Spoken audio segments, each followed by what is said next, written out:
Welcome to Awake to Woke to Work, Building a Race Equity Culture. My name is Kim Kuntz, and I direct the nonprofit, the California Center for Cooperative Development. CCCD is a nonprofit dedicated to promoting cooperatives. We work throughout California to address the economic and social needs of communities through education, development, and technical assistance. The California Center for Cooperative Development helps people realize opportunities by working together through cooperative enterprises. We are delighted to have Ddi Suarez from Equity in the Middle present today's workshop.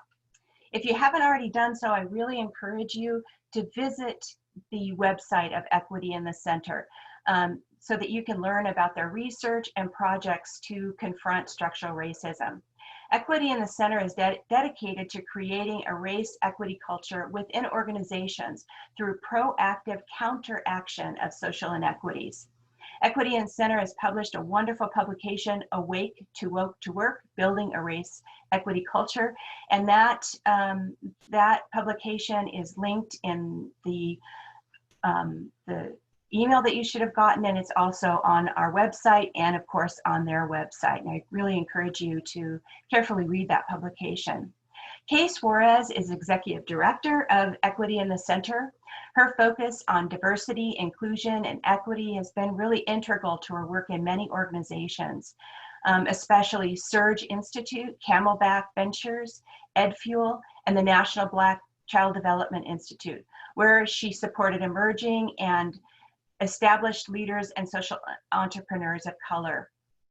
Her work with a wide variety of additional organizations has continually focused on organizational capacity, suitability, and collective impact. It is with great pleasure that I introduce Ddi Suarez. Okay, I'm handing things over to you now.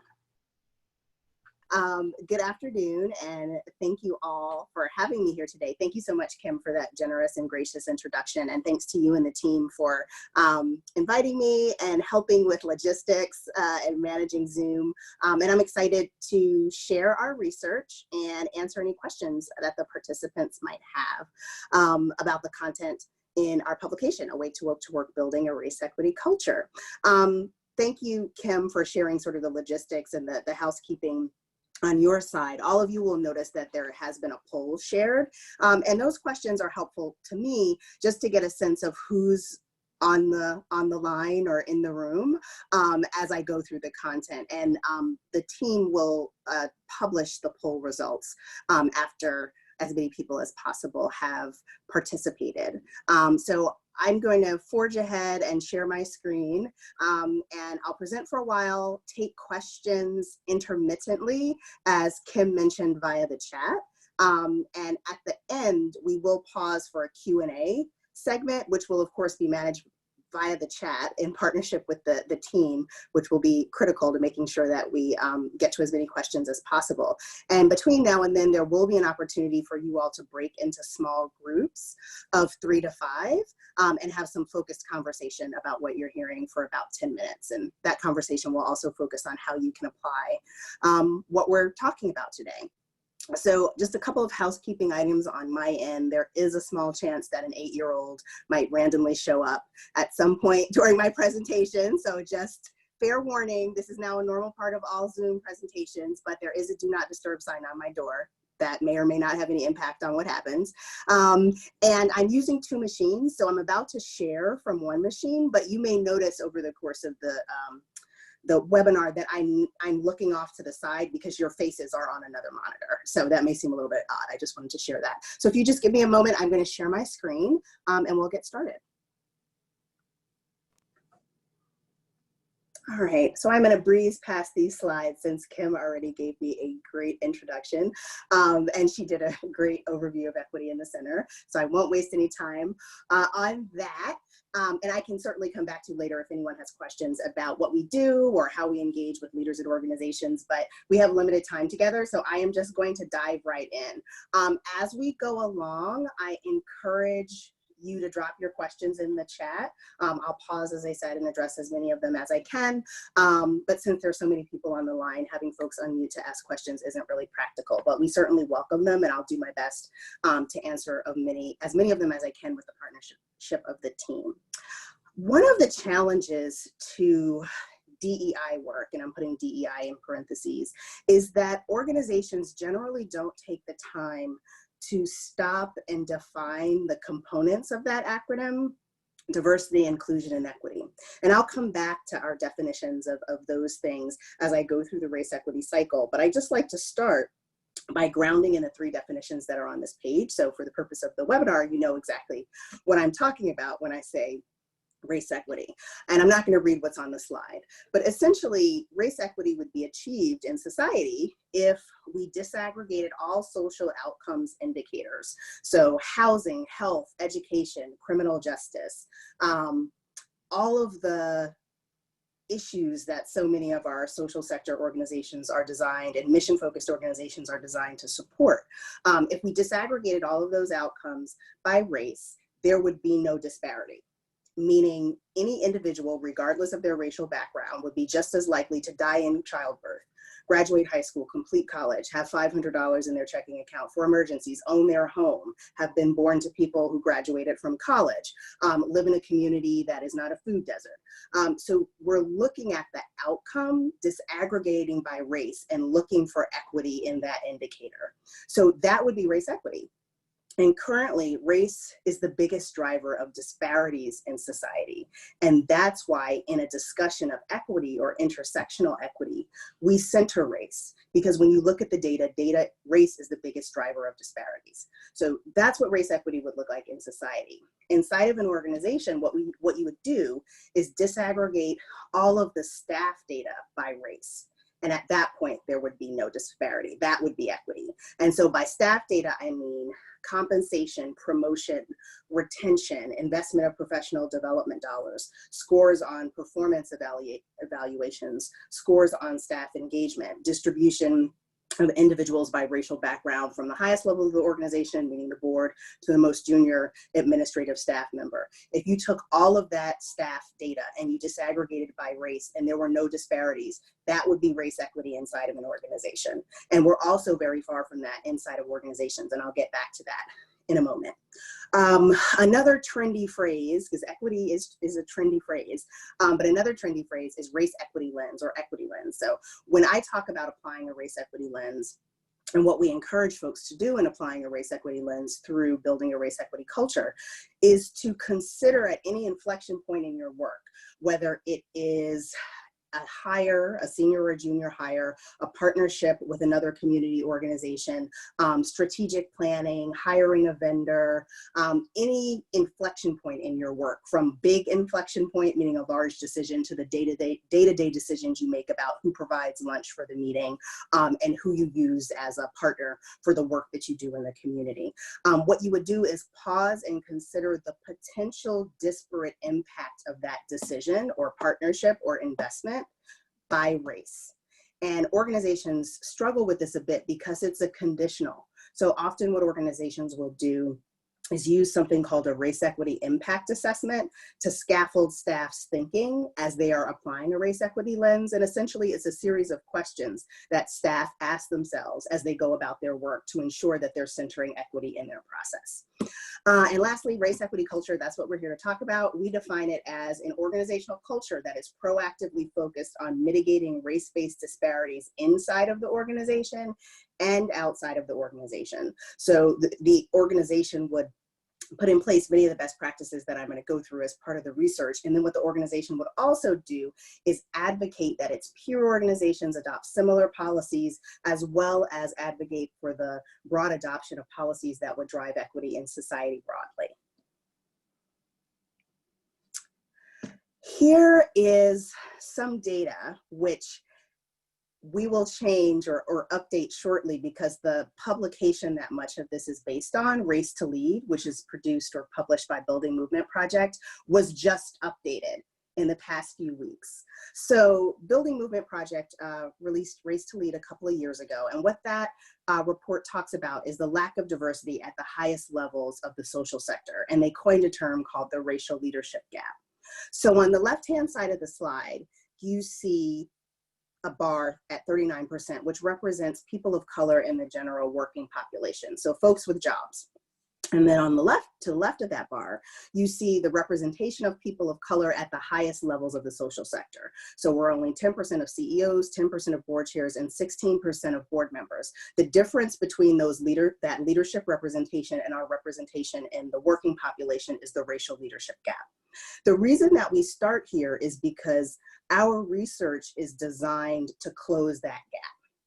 And traditionally, what has been believed and talked about pretty actively, not just in the social sector, but in the corporate sector as well, that was following the Civil Rights Act and the implementation of affirmative action, people of color would naturally, putting in that in quotes, rise to the top as they were admitted to the workforce over time.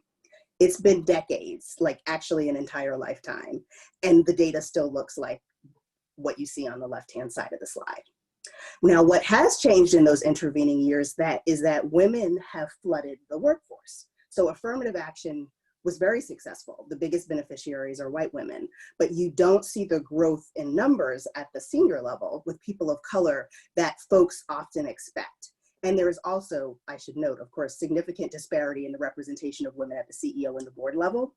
But we're talking specifically about race here. And so folks aren't naturally rising to the top, despite the fact that they are broadly participating in the social sector. And so the center graphic speaks to one of the common points of pushback or the justification for why the data looks the way it does on the left-hand side of the slide.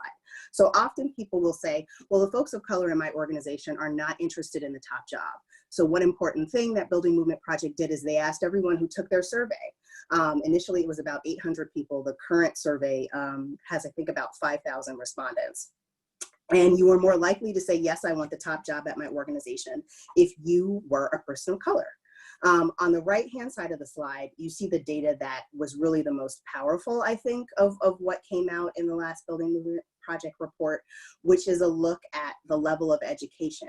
And the most common point of pushback or justification that is given for the lack of diversity at the highest levels of the social sector, as well as at all other levels inside of an organization, is the constant refrain that we can't find qualified candidates of color.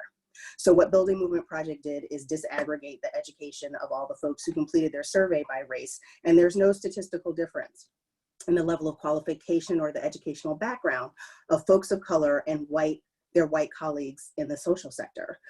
What you will find if you disaggregate the data is that certain subsets of the community of color are over-credentialed, particularly if you look at Black women.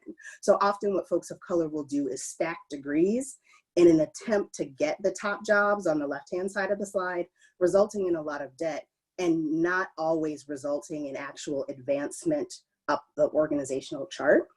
So we like to start with this because these are very common justifications of why there isn't more representation, period, but particularly at the highest levels of the social sector. And so what we're offering at Equity in the Center is a set of best practices and recommendations that we believe will close the racial leadership gap, drive race equity inside of organizations and in society more broadly. And we did study a number of organizations that have successfully put these practices in place and mitigated race-based disparities within their organization. This is the race equity cycle. And I realize I'm talking pretty fast. I will keep the chat open, but I'm also going to rely on the team to speak up if there are any burning or pressing questions that show up in the chat. And I will pause for questions after I go through the race equity cycle, and then you'll go into your small groups for discussion.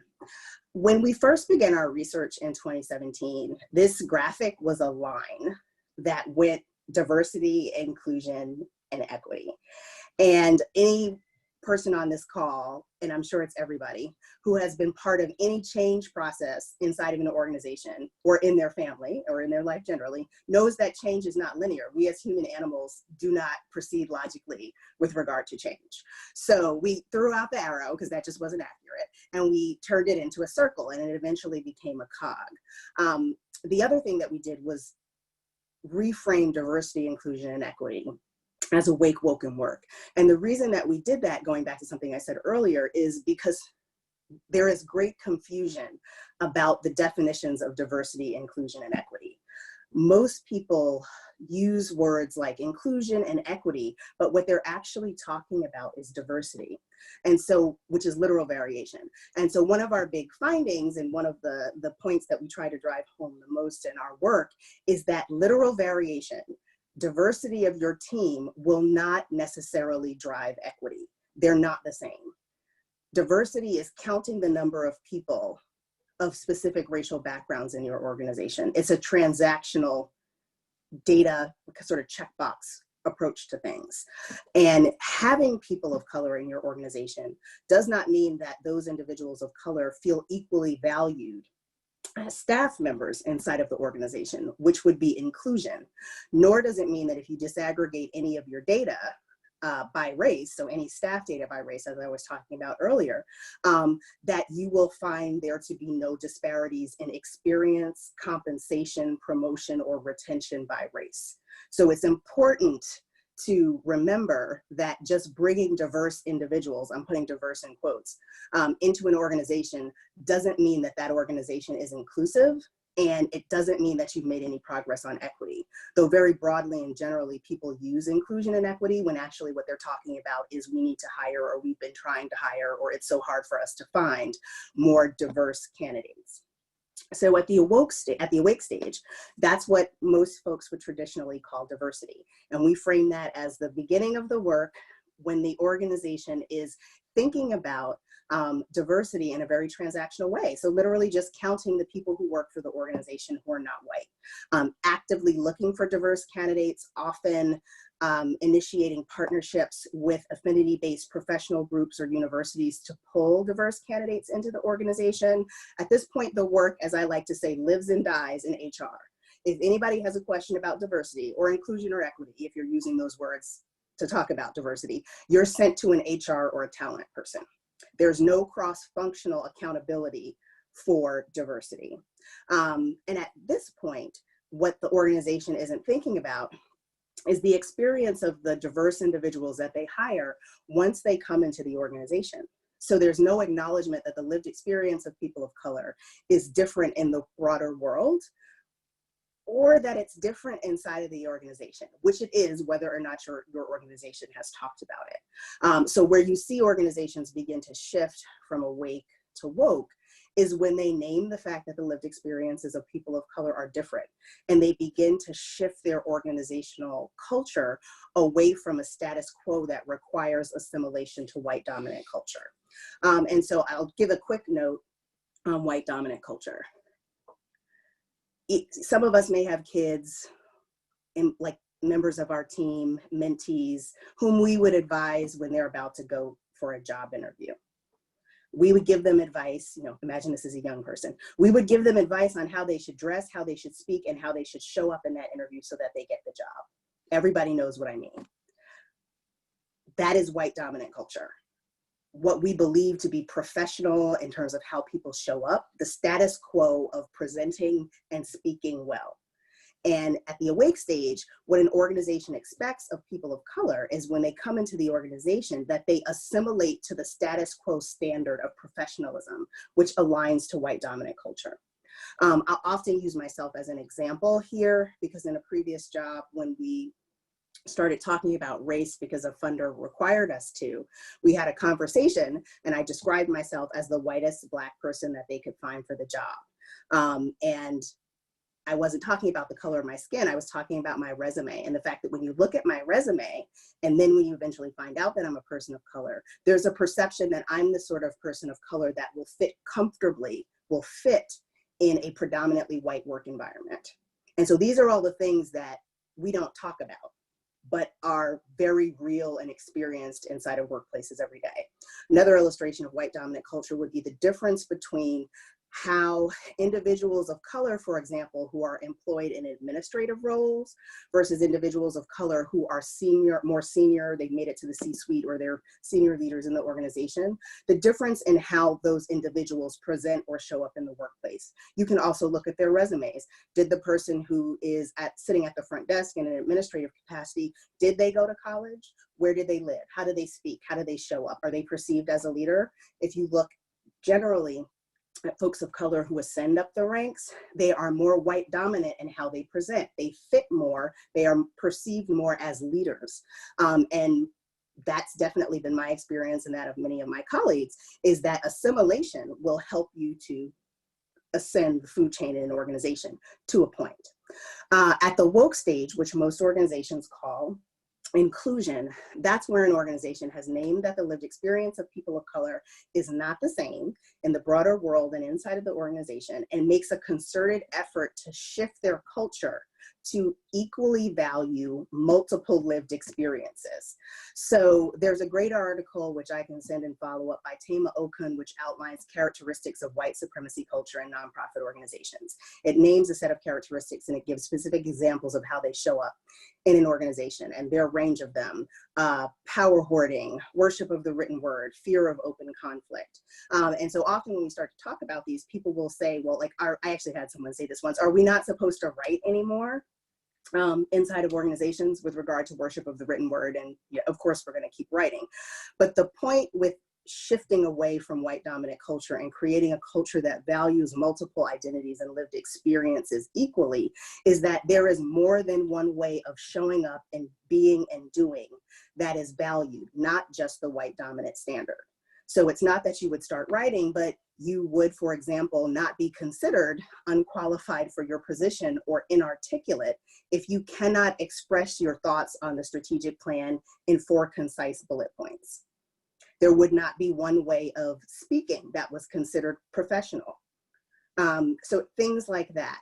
What we're looking for when we build inclusion in an organization is that people of multiple identities, in this case, we're talking about people of color, people who are not white, feel that their lived experiences and elements of their identity that are specific to their racial background are not disadvantages inside of the organization, and they don't have to suppress elements of their identity and assimilate in order to be accepted and to excel inside of the organization. So that's what inclusion looks like. And often what you see at the woke stage is organizations begin doing things like having affinity groups for staff members, where they talk about their experiences as people of color inside their organization and in the broader world. And at the same time, there would be the exact same space being held for their white colleagues to talk about what it's like to be a white person inside of the organization and in the broader world. The significant difference there is that people of color talk about their race in their daily life and in their family from the time that they're children, because of the tension between the lived experience of a person of color and the white dominant culture and white supremacy in the broader world. White folks don't have that tension. So the role of affinity groups for white folks and for people of color is different. One is a space for people often to talk about challenges that they've had, and another is often a space for colleagues to start waking up to the fact that there are a lot of things that they don't see inside of their organization and in broader society. At the work stage, which most folks call equity, that is where, as I was saying earlier, the focus is very much on the ability to measure the narrowing of a gap in race-based disparities inside of the organization, as well as externally in the work that the organization does via programs or strategies or partnerships or funding, whatever the organization's work is. The characteristic that I generally share about the work stage that is very illustrative of what an organization looks like at this point is the use of public statements. And so we happen to be at a point in time where thousands of organizations have released public statements on the murder of George Floyd. But going back years, there have been many opportunities for such statements to be made about DACA, about the crisis at the border, about any number of things that have happened in this country. And at the work stage, what happens when an organization releases a public statement on the murder of an unarmed Black man on the border wall is that the values it expresses around a particular community's struggle actually match the values that are lived inside of the organization every day. And this has come up a lot in the past 4 weeks, because you have lots of organizations who released statements saying that Black lives matter and Black life should be equal to that of white life. And the people of color who work in the organization, the Black people who work in the organization, don't feel that those values are lived every day in their work with their colleagues. And so that's a tension that a lot of folks are trying to work through now. But in general, at the work stage, folks would have transformed their culture, driving inclusion, and they will have been sustaining it, often for up to 10 years. What we found is that organizations stay in awake, woke, or work for 3 to 5 years. Woke is the longest stage, and organizations can stay in any stage for up to 10 years. But woke is the longest, the hardest, and the one where members of the board, members of the team often disembark from the bus because they decide that this is not a ride that they want to take. So what I'll do now is I will pause and see if there are any questions the team wants to share from the chat, as well as ask the team to share the poll question, which is just, where do you think your organization is? Awake, woke, or work? What we've found is that 75% of the organizations we engage with are at the awake stage. And so those are organizations that care enough to have found out what equity in the center is. So there's something of a bias there. But even for folks who cared enough to seek us out, 75% of those are at the awake stage, and relatively few are at the work stage. So most of the remaining 25% are in the woke stage. So I will take a moment to look at the chat, but before I do want to highlight the levers that are around the outer circle. So as we looked at organizations who had measurably shifted their culture to center equity, meaning that they were able to measure, as we define equity, some narrowing of race-based disparities inside of the organization, we found that there were clusters of management and operational best practices. So senior leaders, data, organizational culture, learning environment, board of directors, communities, and managers. And so we grouped what we learned essentially into these buckets. I'll often get the question, which of these buckets is most important, or with which lever should I start? Most often organizations start with senior leaders and board of directors.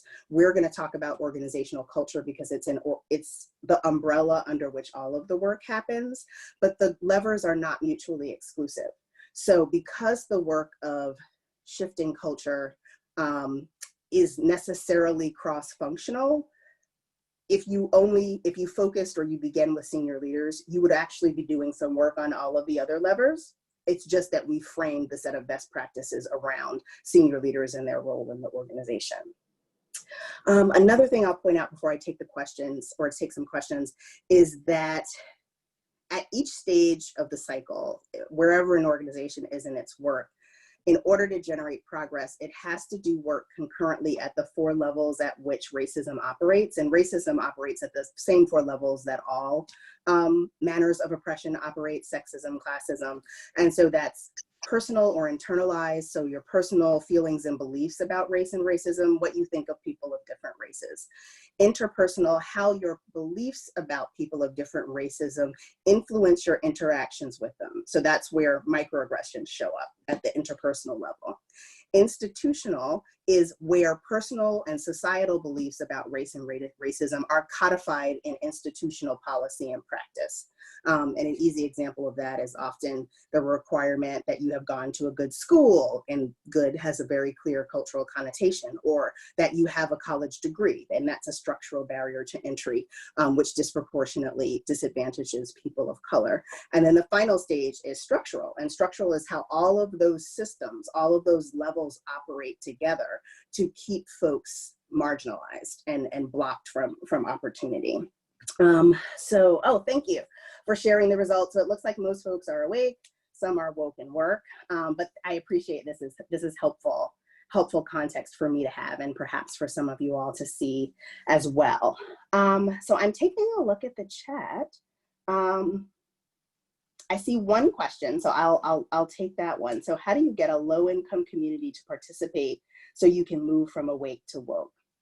That's an important question. I think I would have a follow-up question, which is, are you talking about low-income individuals that your organization serves, or low-income individuals inside of your organization?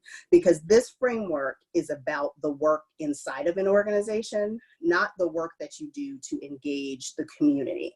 There is a community lever, which talks about best practices for your work and strategies and reaching out to folks. But one important challenge around equity work is that there's a belief that diversity and community engagement are the same. So if the question is framed around including low-income communities, I would encourage you to think about it from the internal standpoint. So how might you make your organization more inclusive such that individuals from low-income communities were equally represented among your staff? In philanthropy, there's a term called Grantee Inclusion, and foundations go around and they have advisory councils and activities where they have town halls and they let their grantees talk or provide feedback. And for a long time, and even currently, in some cases, there's a belief that that grantee inclusion is the same as the work that I just described, and it's not. Because what this work requires, building a race equity culture, it requires that you turn the mirror on the organization that you lead, and you ask the question about how are low-income individuals full and equally valued participants on the inside of my organization, not necessarily how do I get more low-income folks of color to participate in my programs. The caveat there, and this is what I'll often say to foundations around grantee inclusion, is that if your organization actually had a race equity culture, you wouldn't need grantee outreach or grantee inclusion, because the people you're trying to engage would actually work for your organization and engage their communities in an equitable manner. The other thing is it's important not to conflate low income with people of color. So I don't have a ton of context on that question, but that's my immediate feedback. So if there aren't any other questions, and I'm scrolling up, I don't see other questions. I think what we can begin to do now is transition into discussion groups, because I've been talking for a while and I'm sure you're tired of listening to me. And we like to give folks the opportunity to process what they've heard with other folks, because it's just helpful to learning and to the experience overall. So the team is going to break you all into groups of 3 to 5 so that you can have 10-minute discussions. And I would encourage everyone, if you can, to take a picture of this slide, though the team will also drop the questions into the chat box, and all of you will be able to view the chat box once you're in your breakout groups. But the goal is really to discuss how what you've heard will influence your work going forward. You've already scored yourself on awake, woke, or work, but feel free to talk about that among the group. Has your organization been doing diversity but talking about inclusion and equity? Has your organization been doing engagement, community engagement, in lieu of changing its own internal culture, for example? What steps do you want to take based on what you've heard in the next 3 to 6 months, 6 months to a year, to advance race equity work in your organization? And then lastly, which questions does the group share about the material or how to address a particular organizational challenge? Not that you're going to get to or have to feel you must answer all of those questions. These are just a place for you to start. But what we will ask is that each group select one reporter to drop a key insight or question into the chat when you come back into the room when the breakout groups are closed. And in terms of timing, we'll have time to address at least one. But I see there is another question in here that I can address. Okay, great. So you guys are going to go into breakout sessions now, and I can come back to this question later. It's so weird. I can't see if everybody's back. So I'm like, I think everyone's here. So let me read the question. What type of decision-making should be happening at the board member level to make sure that diversity, equity, and inclusion is fully and consistently implemented? What would this hypothetically look like, and what are some ways to maintain accountability for this? Okay, my short answer to that is to read the publication. There's a matrix in the publication that outlines best practices for board of directors at the awake, woke, and work stage. And so most likely you're going to want to look at the awake matrix for to see where your organization might currently be. And then you would look at the work, the woke rather, and the work matrices to identify best practices and like recommendations for how a board can move through woke or to and through woke. As I finish out the presentation today, we're going to go through the organizational culture lever, and if we have time, the senior leaders lever. And so what I can do is give examples of what board member activity would look like as we go through.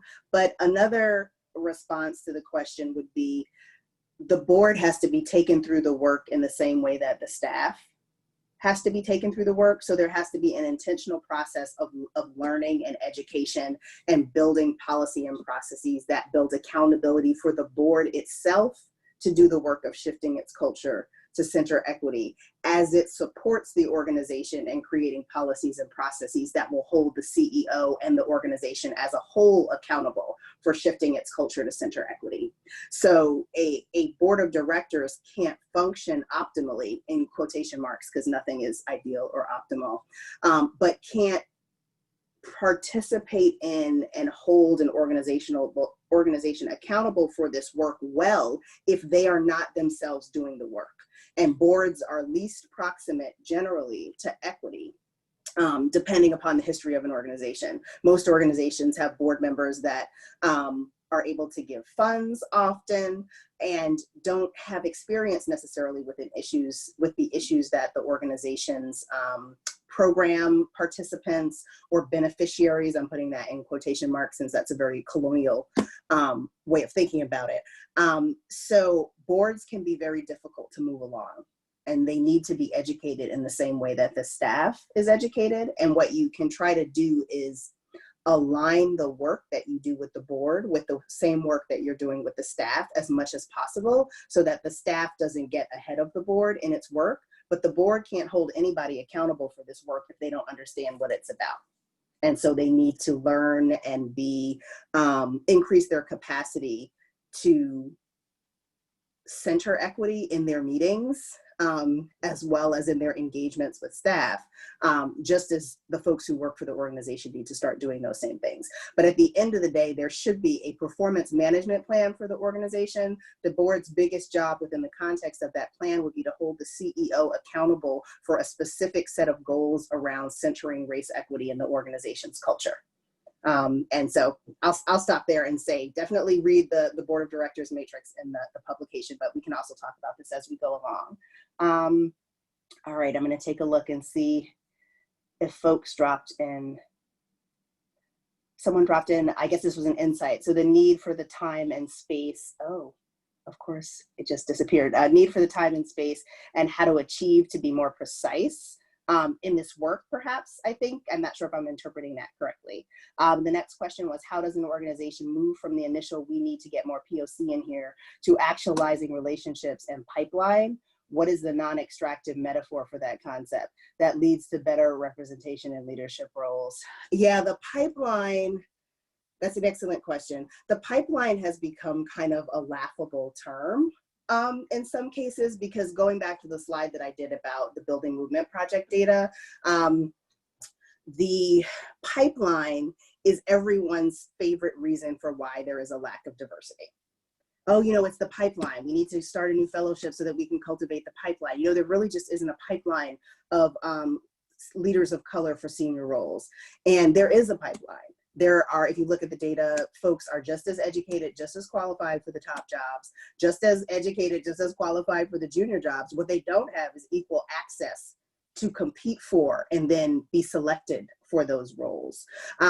So I would say the way to shift away from that would be to start to build a race equity culture and have an intentional conversation about how institutional racism keeps people of color out of jobs that the alleged pipeline would shuttle them to, because we have a decades rich pipeline.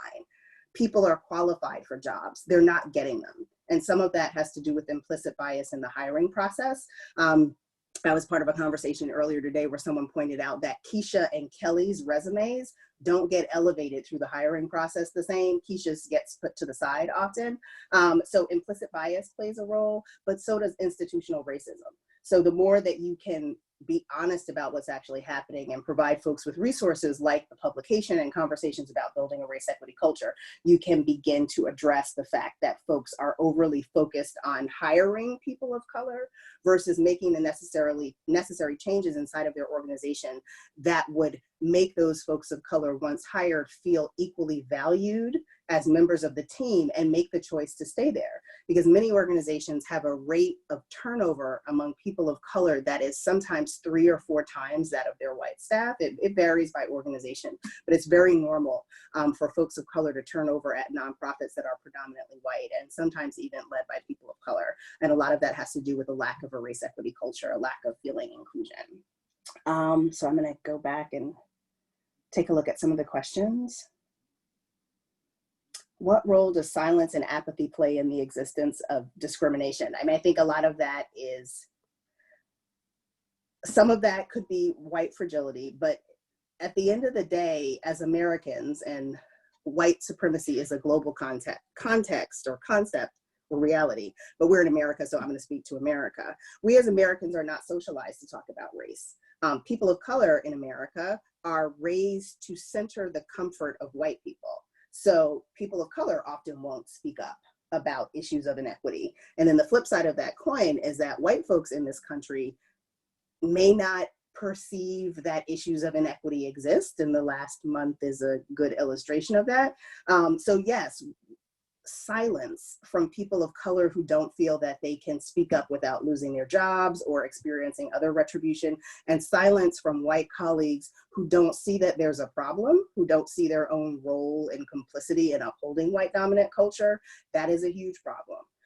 But the dynamics of white dominant culture and white supremacy that mean we center the comfort of white people and not talk about race as a rule in our society, though that's changing, that is a major barrier to the work. And so one thing that you have to do is to practice having uncomfortable conversations about race. Many people will talk about it as building a muscle. So I'm gonna take a look and take one more question.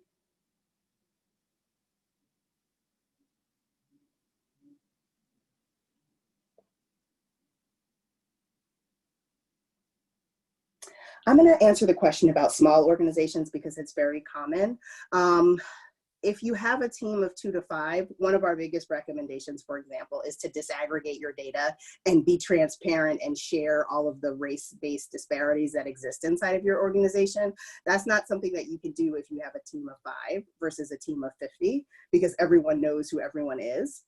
So in general, our feedback to small organizations is that the recommendations and the best practices stand, but the execution of those practices, which we're going to get to in a minute around organizational culture, look different when you're a team of 2 or 3 people. And in general, when I meet with organizations, the smallest organizations often have the greatest challenges with diversity, because if you only have 3 positions, and many of those people often don't turn over in very small, for example, policy organizations, there's no opportunity for other people to come into the organization. So that's the short answer. The findings, the recommendations on how to build a race equity culture stand, but how you execute cross-functional culture change in a team of 2 to 5 versus in a team of 20 to 500 is very different. And we would still recommend that a team that small engage a consultant to support them in creating a plan that will allow them to transform their culture at the scale of their organization. But that's often one of the top 3 questions that we get is, what does this look like for small teams? And someone did make a comment about Black women being fired from development positions at organizations, and that's a very common occurrence. At least among folks of color, we observe this happening, and it definitely is a loss to the movement. But if our position as a project is that if organizations work on building a race equity culture, hopefully things like that will stop happening more and more over time.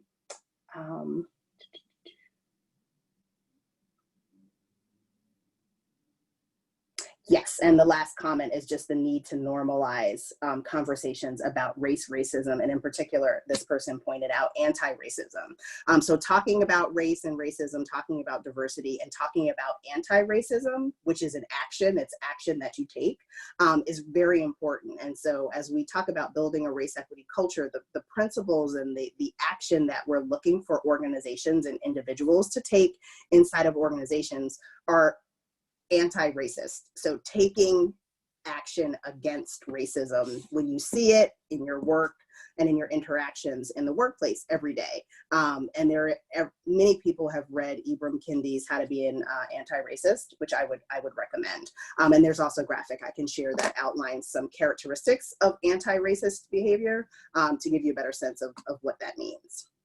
So I'm going to go ahead and move forward since we only have about 25 minutes left. This is just a snapshot of all the levers that are part of the race equity cycle.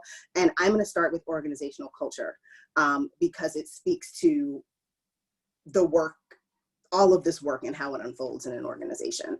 So with the research, the way that we organized our finding is essentially into 3 buckets. So you'll see each of these 3 buckets as I give you a snapshot of culture at Awake, Woke, and Work.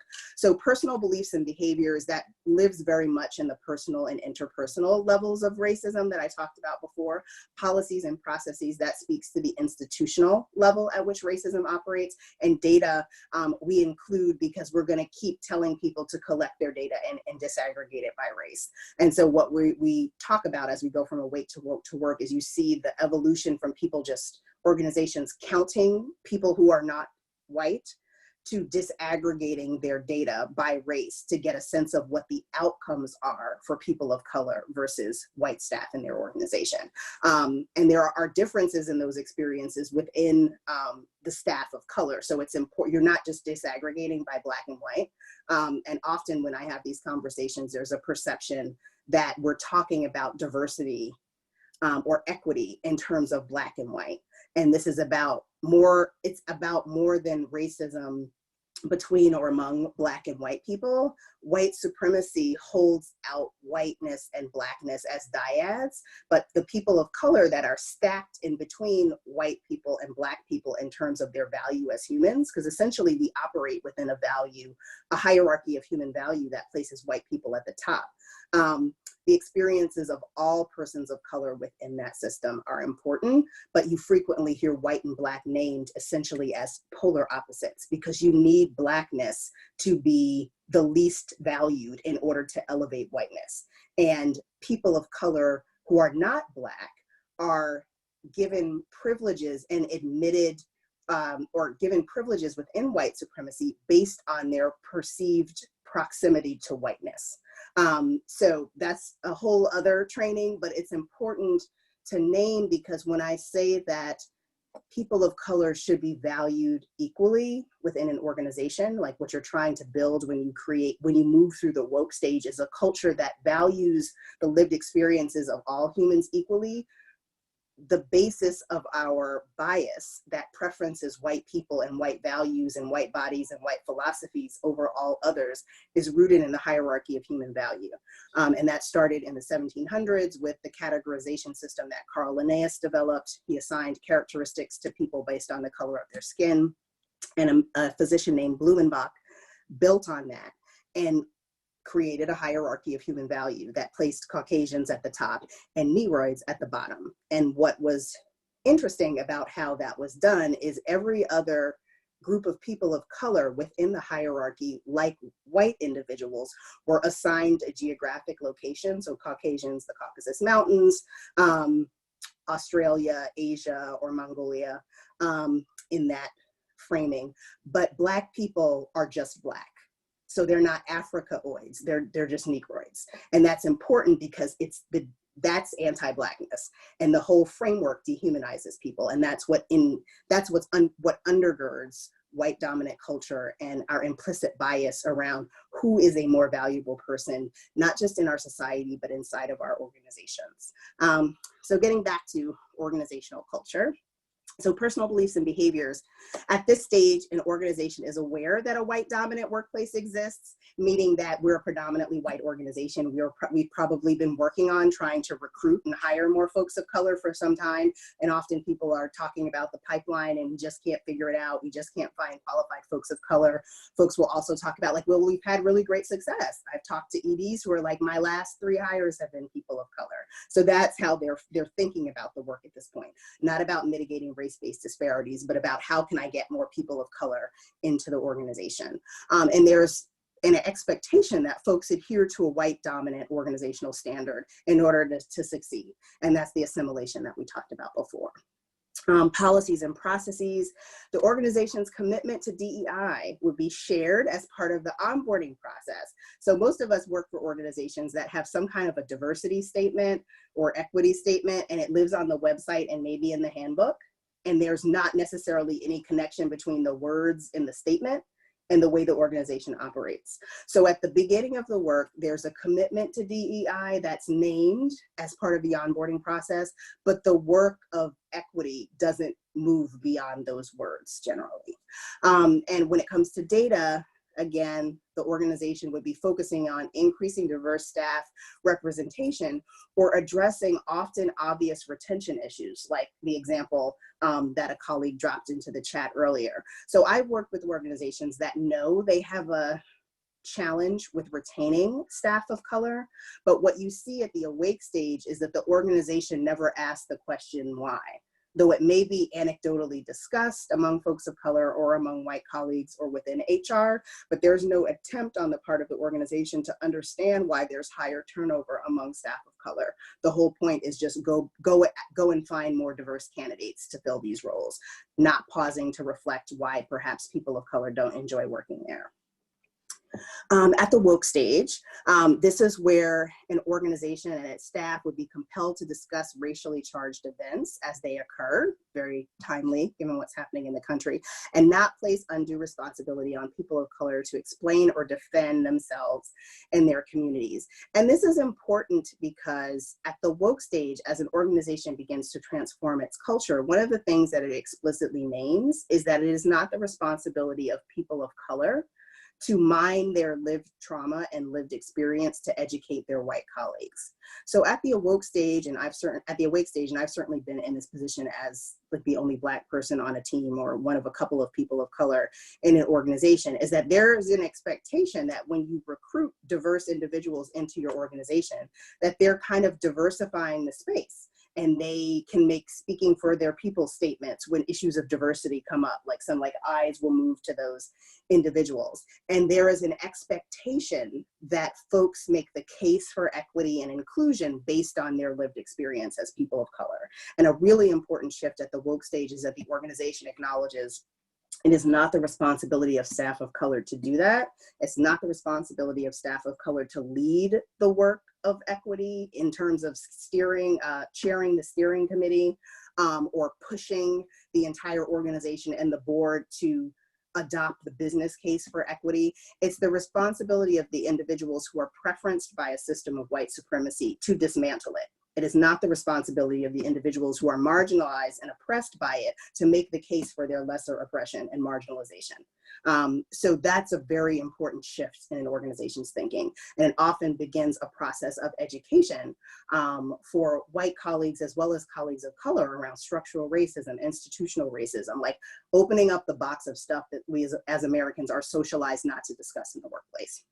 In terms of policies and processes, the organization would set an expectation, and this would rise to the level of the board per the question that was raised earlier. There would be clear expectation that everyone is expected to participate in race equity work across all levels of the organization. It's not just the work of people of color. It's not just the work of the junior person that was made the chair of the task force. It's not the work of the VP, of the most senior person of color in the organization. It's the entire organization's responsibility. And in particular, it's the responsibility of people who have privilege to dismantle the system and help the organization to increase its competency on equity in partnership with people of color. And data at this stage, because an organization at this point has been working on these issues for 5 to 10 years potentially. So they have some long-term strategic plans and measurable goals for creating a race equity culture and understanding the depth of organizational change needed to realize it. One of the big challenges of this work is that people say they want equity, they want inclusion, but what they're really talking about diversity is number one. And then when they actually understand what inclusion and equity mean, they don't understand the depth of change and transformation that has to happen in an organization in order for it to actually come to pass. And so this is where, as I mentioned before, this is where people get off the bus often, because they may not actually want to do the depth of personal work and interpersonal work that is required to acknowledge and actively work against in terms of becoming anti-racist each of our complicity in upholding white supremacy. And everyone is complicit in upholding white supremacy because that's our standard operating setting. That's the status quo. You have to work quite hard to not make choices that uphold white supremacy. People of color uphold white supremacy, white people uphold white supremacy in the same way that women contribute to upholding the patriarchy. It's actually a critical piece of the puzzle to have people of color participate in upholding racist ideology within an institution and in broader society. And so it's important that the educational process include people of color and white folks, though there are different lessons to be learned within the context of that work. But many people don't want to do the work that deeply, and often people of color get off the bus as well. Work. So here, an organization would be fostering a positive environment where people feel they can raise race-related concerns without retribution or being labeled a troublemaker. So I've been that person who, like, always raises the issue of race. What often happens inside of organizations is that people of color who raise issues or questions around bias and racism inside of an organization experience retribution. They'll frequently lose their jobs. Like, there are, untold number of stories in that regard. I have a colleague who was part of a cohort of organizations that were funded to do race equity work. So explicitly, their organization was on the record as believing in it. They fired a Black member of their staff for reporting to HR that their manager wrote an email saying that they wanted to hire them, but wasn't sure how to do it because of the color of her skin. And she was let go because she told someone that she had experienced racism. And they're on the record as believing in race equity and getting millions of dollars from a foundation to make it come to pass. That's very normal within organizations. So what you want to do within an organization at the work stage is foster an environment where, if you make a decision or you take an action and you're not sure if it may have been inequitable or it may have disadvantaged people of color or somehow uphold principles of structural or institutional racism, you're encouraged to ask about it because it's part of the organization's responsibility to question its complicity in perpetuating systemic inequity. And so this is a competency that organizations have to cultivate in their staff. They have to evaluate staff's capacity to practice their management and work with equity, and you have to hire for it. None of us actually know how to do this well because we're not supposed to, because our standard operating setting is not to talk about race, to uphold white dominant culture, to center the comfort of white people. And these are skills that we have to learn. And all of us are working on this every day, even folks who have been doing this work for decades. So policies and processes. Accountability would be threaded across all efforts cross-functionally to support and sustain a racially equitable organization. And what we mean by sustain is that as people leave the organization and go on to other jobs, as folks turn over, the organization has built a mechanism to sustain the work of centering equity that is not tied to individual people. So it's not tied to the chair of the race equity committee. It's not tied to the most senior person of color. It's not tied to the, for example, white CEO who might really believe in this work, but then leaves and everything stops. So at the work stage, the organization has created cross-functional policy process, procedure, and culture that sustains race equity without the presence of champions for racial equity necessarily. The organization has completely transformed its process. And lastly, in terms of data, an organization would be able to assess the inclusion of folks of color based on employee engagement surveys. And that's something that we often encourage people to do at the awake stage, is ask your staff of color, or ask all of your staff in your annual engagement survey, if you have one, what is their experience of inclusion at your organization? And then disaggregate the data by race, allow people to self-identify. Most organizations don't allow people to self-identify in such surveys because there is a knee-jerk perception that that's illegal. It's illegal to make someone answer the question. It's not illegal to ask. And how in the world could you do anything to mitigate race-based disparities if you don't even know the makeup of your staff. And so I'll sometimes be part of conversations where people like guess based on phenotype who is of what background. That's illegal. So at the work stage, what will have happened is at the awake stage, you will hopefully have started to track, allow people to self-identify, disaggregate staff engagement data. And by the work stage, you will have closed the gap in staff engagement between folks of color and different people of color. So if you're looking at Asians, looking at folks from the Latinx community, looking at folks who identify as Black, as Indigenous, you would have disaggregated all those identities and close the gap around engagement. And there are significant differences in staff engagement by race within communities of color. The organizational culture lever in practice, these are just a little snapshot of some examples that the organizations that participated in our research, some practices that they employed. So at the awake stage, Leadership for Educational Equity established a DEI team vision to define positions and language. As I talked about earlier, it's important to define the terms you're using. And then they built a curriculum to help people achieve certain learning goals. And Europe created a design team with a cross-section of staff that met regularly for deep dives like trainings and facilitated discussion to improve DEI knowledge. And that's how they started. At the woke stage, what LEAD then did, as I talked about earlier, is they created affinity groups and then invited cross-functional staff to discuss their experiences. And this is something that does make their affinity groups a little bit different. They asked the affinity groups to identify actions the organizations could take to drive inclusion and equity. And that has to be very carefully managed, generally with an external facilitator, because what's discussed in employee resource groups or affinity groups should be confidential. So they basically up their game by using the affinity groups as a mechanism to extract recommendations for implementation. But all of that has to be managed very well to ensure that people feel safe to do so, that they don't think there'll be retribution for the comments that are made within that context. Year Up held conversations with senior leaders to create clear definitions for DEI prior to writing a diversity statement. It's the prior that's important there. So pretty much everybody probably has a diversity statement. 9 out of 10 people I ask about their diversity statement don't have any written or discussed definitions of the words that are in the diversity statement. So that was them starting to get everyone on the same page. And at the Annie Casey Foundation, when they were at the work stage, what they did was define the work of race equity as mission critical. And so that's how they drove internal learning. And also, many of you may be, or some of you may be grantees of the Annie Casey Foundation. This is also how they drove impact in their grantee portfolio by requiring them to also understand and embrace that race equity was mission critical.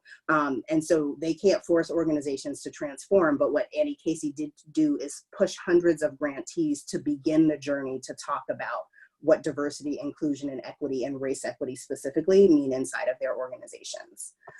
So it's 3:23. And so I think I'll just pause for questions because we don't have a ton of time left. So I'm gonna take a minute and look at the chat box. And if the team wants to highlight any questions that they think we should come back to or address.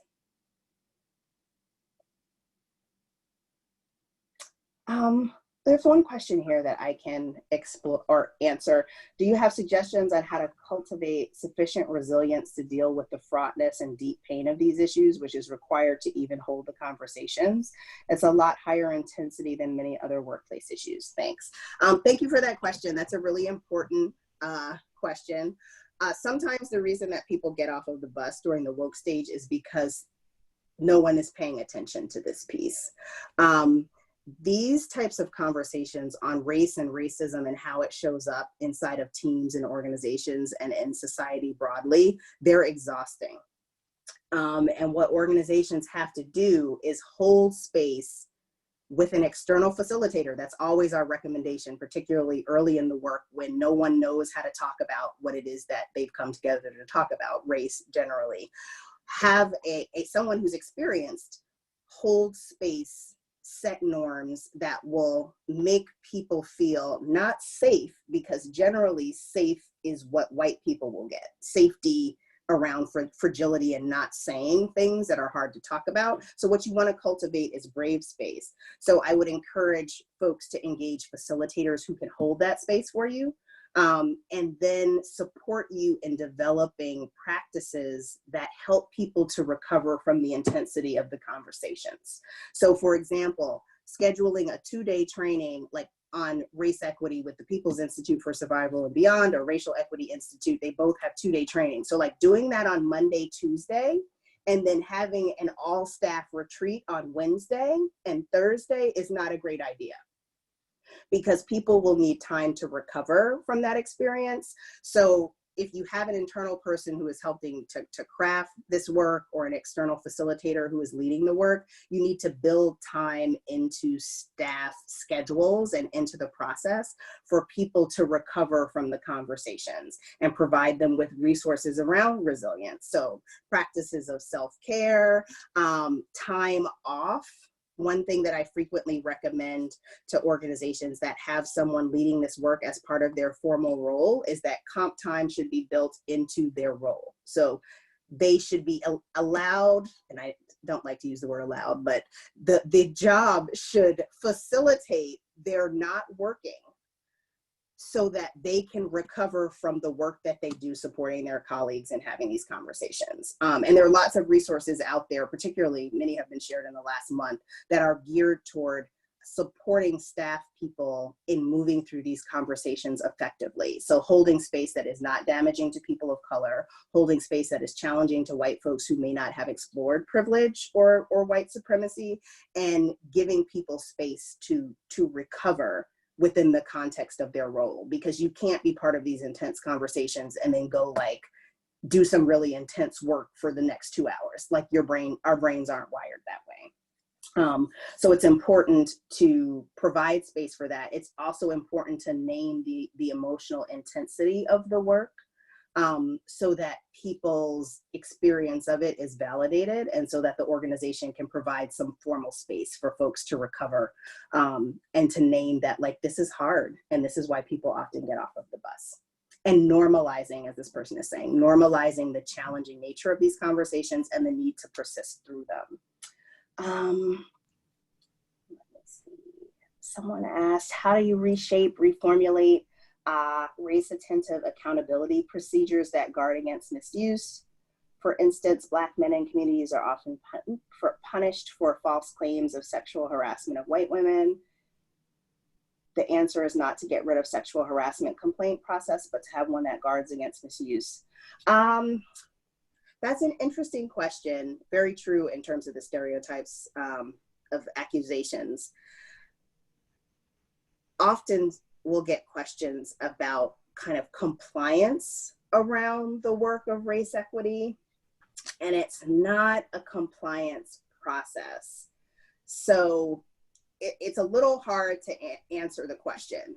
So if you're working within an organization to transform its culture, that's a necessarily, in some ways, qualitative process, because it's a people process. Not that there isn't data, because we're big fans of data and disaggregating. We're big fans of process and having clear goals and set timelines. But this is not a compliance exercise. So it's important to not,